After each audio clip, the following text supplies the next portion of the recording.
From Melisandre's encounter with Arya to Bran's story of the Rat Cook, Game of Thrones is full of foreshadowing moments throughout the entire series.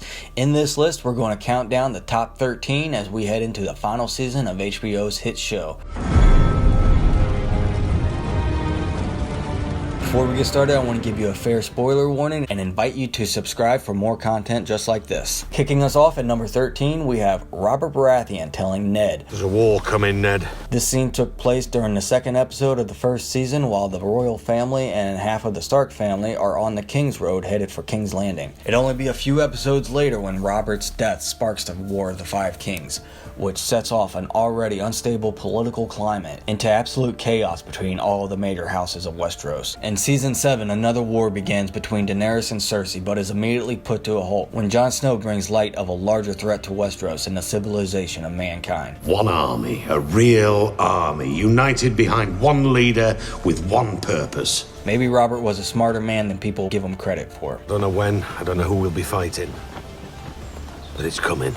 Number 12 brings us Littlefinger speaking to Lord Robin in episode 8 of season 4. People die at their dinner tables, they die in their beds, they die squatting over their chamber pots. There are actually 3 instances here. The first speaks about people dying at dinner tables, which refers to the deaths that have already occurred by this point at both the Red Wedding and the Purple Wedding. The second speaks of people dying in their beds, which foreshadows the death of Maester Aemon in the following season. And the third foreshadows the death of Tywin Lannister, just a mere 2 episodes later as he's squatting over his chamber pot. Everybody dies sooner or later.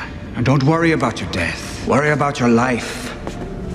Take charge of your life. And at number 11, we have a scene with Theon and Maester Luwin from the 7th episode of Season 2. As they're searching for the whereabouts of Bran and Rickon Stark, Maester Luwin suggests that they stop for the night because they're losing daylight. I'm looking at spending the rest of my life being treated like a fool and a eunuch by my own people. I'm pretty sure you already know where this is going. When you feel an itch. Because of Theon's actions throughout Season 2, this leads him into the hands of Ramsay, allowing the bastard son of Lord Bolton to castrate Theon and turn him into his own personal fool. Fine. Number 10 takes us all the way back to the very first episode where Ned and his boys come across the direwolf that was killed by a stag. Although Joffrey does not have the blood of a Baratheon, he does carry the Baratheon name as well as the stag on his sigil. This scene was a clear foreshadowing moment that the Starks would be taken out by the Baratheons as proven when Ned is beheaded on Joffrey's order and the Red Wedding takes place at the behest of Tywin Lannister, Joffrey's Hand of the King. Number 9 presents the only deleted scene to make the list, and it comes to us from Season 3, featuring Tywin Lannister fishing just outside the walls of King's Landing. He's approached by a Grand Maester Pycelle, which leads Tywin to call out Pycelle on the charade that he's been playing for all these years. As the Grand Maester finally comes clean, straightens up his back and speaks normally without stuttering so much. Although the importance of this scene is featured in the dialogue, the foreshadowing moment comes as Tywin is catching another fish and tosses it into a basket with a bunch of others. The way that this was shot was intended to show us the fate of House Tully, whose sigil is that of a fish.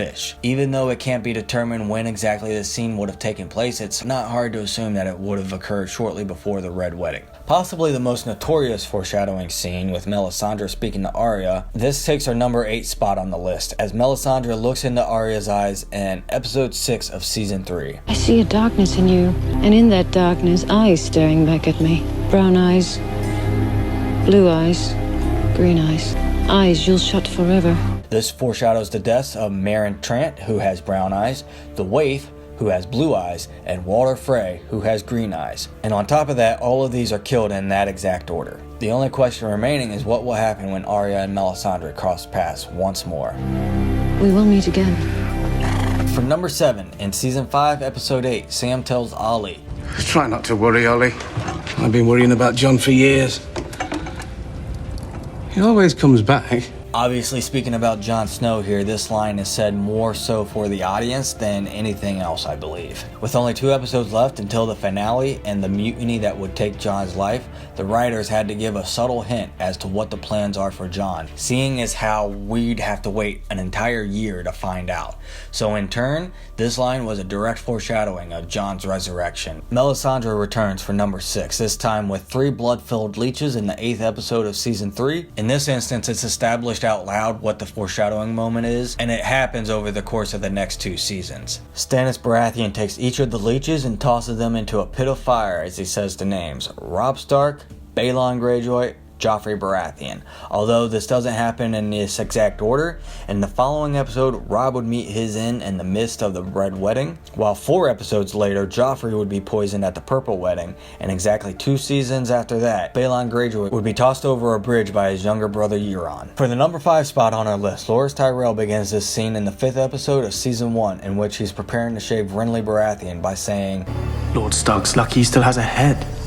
While this is really simple and obvious in hindsight, it's widely overlooked by fans and is actually quite funny upon rewatching the series. In at number 4 is the Hound telling Arya how afraid she truly is in episode 9 of season 3. Just as they're within view of the twins for the Hound to help Arya reunite with her family, you're almost there. And you're afraid you won't make it. The closer you get, the worse the fear gets.